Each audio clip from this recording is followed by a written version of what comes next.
Hi everyone. Today we are going to go over what, in my opinion, are the most useful equipment for cross training and recovery. We're going to keep it short and just focus on 5 things that I think are the most useful for the beginner ballet level.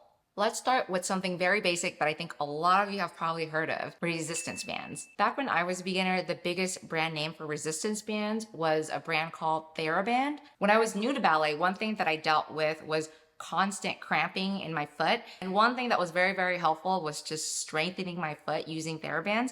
If you look up feet strengthening exercise with TheraBands, there are a ton of videos out there that you can follow along with. I think I made up my own TheraBand foot routine that I did every day for 5 minutes, and that was really, really helpful in strengthening. A lot of big name dance brands now have their own form of resistance bands. I haven't really dabbled in the new resistance bands, so I can't really recommend specifically. If you or someone you know have a recommendation, please leave in the comments below. I would love to try out the new resistance band. I forgot to mention that you need to make sure that your resistance band is wide enough for your foot, or you'll have some slippage issues like what I dealt with while I was trying to record this. And I would recommend a medium strength resistance band. The second piece of equipment that I want to talk about are turnout boards. This is something that I didn't have access to when I was new to ballet because it was so expensive, but it is definitely much more affordable now. As many of you probably know, turnout is a very big deal in ballet and is a hard concept for many people to grasp.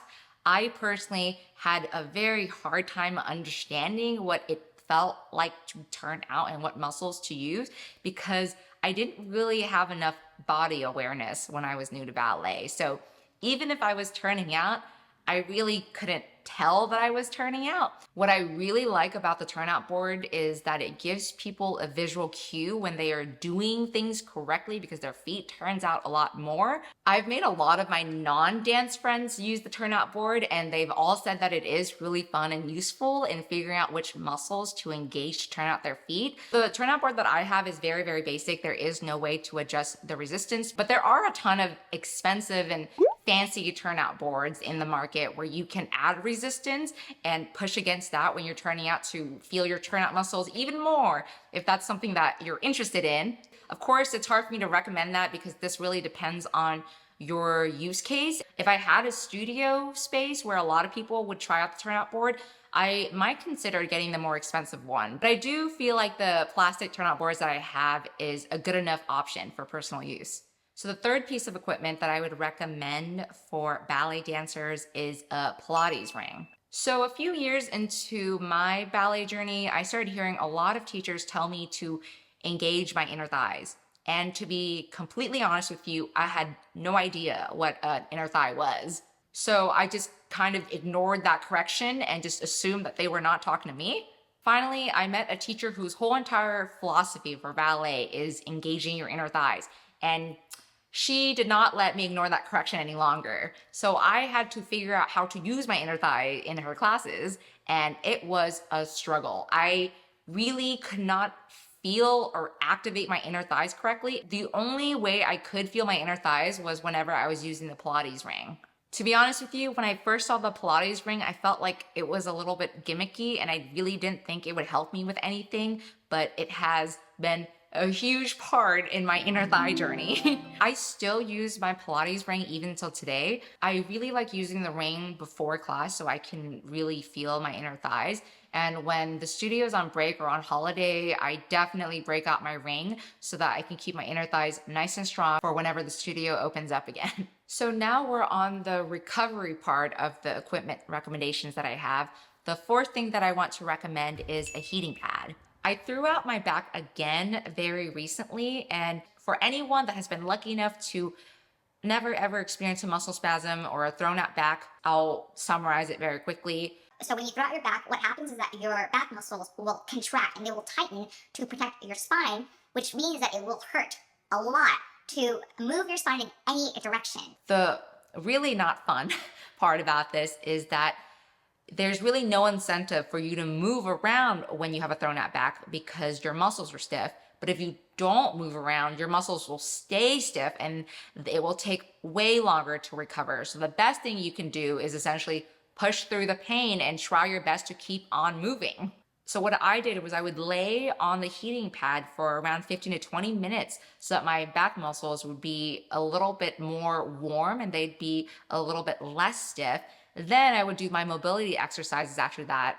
What I used to do was a microwave a towel and then just leave it on my back to cool. But obviously this doesn't really work out really well if you are in pain and you can't constantly get up to reheat your towel. The microwave towel method, though it did the job, it was really annoying to work with, and I honestly wish I would have known about hot pads back in the days.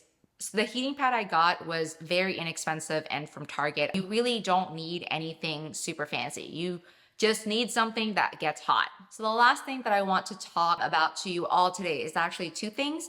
It's a foam roller and a massage ball. If you're looking for an inexpensive foam roller, I would definitely recommend the Amazon Basics brand foam roller. Jamie has that one and I've been on the foam roller a few times and I honestly think it's amazing for the price. If you have a slightly higher budget, I would definitely recommend the Trigger Point foam roller. I've had this roller for maybe 8 years now and it still looks brand new. There are no tears or any damage to the outside foam.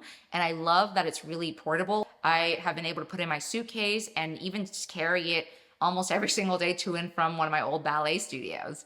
And similar to foam rollers, there are a ton of massage ball options out there in the market. My favorite, just classic massage ball that I use all the time that Jamie and I always have to fight over because we have to share one is the lacrosse ball. What is really nice about using a massage ball instead of a foam roller is that sometimes it is just much more intense and you can really dig into the specific spot that is bothering you. There are a lot of lacrosse ball options out in the market. I would just make sure that when you are buying a lacrosse ball that you're really getting a true lacrosse ball. There are a ton of massage balls that are the same size as a lacrosse ball, but they have like a foamy, soft exterior, but I don't really feel like those things are very useful. What you want is a very dense, real lacrosse ball. Like if you were to throw a real lacrosse ball at someone, it is going to hurt. That's the ball you're looking for. That's all I have for you all today. Thank you so much for watching until the very end. If there's any other ballet equipment that you find very useful that I didn't mention in the video, please let me know. I am always open to trying new things. Other than that, I will see you all next time. Bye everyone.